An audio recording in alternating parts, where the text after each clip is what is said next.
India versus USA match highlights. ICC twenty போட்டியில் India அமெரிக்க அணிகள் மோதிய இந்த போட்டி ரசிகர்களிடையே பெரும் எதிர்பார்ப்பை ஏற்படுத்தியது. டாஸ் வென்று முதலில் பேட்டிங் செய்த இந்திய அணி ஆரம்பத்திலேயே சில விக்கெட்டுகளை இழந்தாலும் நடுவரிசை வீரர்களின் பொறுப்பான ஆட்டத்தால் போட்டித்திறன் கொண்ட ஸ்கோரை பதிவு செய்தது.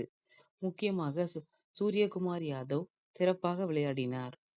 அதிரடி சிக்சர்கள், துல்லியமான கவர் டிரைவ்கள், ரசிகர்களை எழுந்து நிற்க வைத்த ஷாட்கள் போட்டியின் சுவாரஸ்யத்தை மேலும் உயர்த்தின.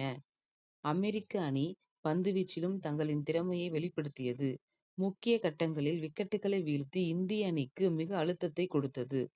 பின்னர் இலக்கை துரத்திய யுஎஸ்ஏ அணிக்கு எதிராக இந்திய பந்துவீச்சாளர்கள் கட்டுப்பாட்டுடன் செயல்பட்டனர்.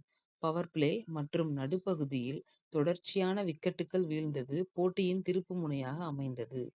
கடைசி ஓவர்களில் யுஎஸ்ஏ அணி போராடினாலும் இந்திய அணியின் துல்லியமான ஃபீல்டிங் மற்றும் அனுபவம் இந்தியாவுக்கு வெற்றியை உறுதி செய்தது.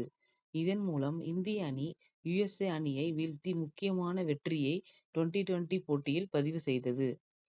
இந்தியா யுஎஸ்ஏ மோதல் உலக கிரிக்கெட்டில் வளர்ந்து வரும் அணிகளின் முக்கியத்துவத்தை மீண்டும் நினைவூட்டிய ஒரு போட்டியாக அமைந்தது. India versus USA cricket match நீங்க பார்த்திருந்தீங்கன்னா அதுல உங்களுக்கு பிடிச்ச சம்பவம் என்ன?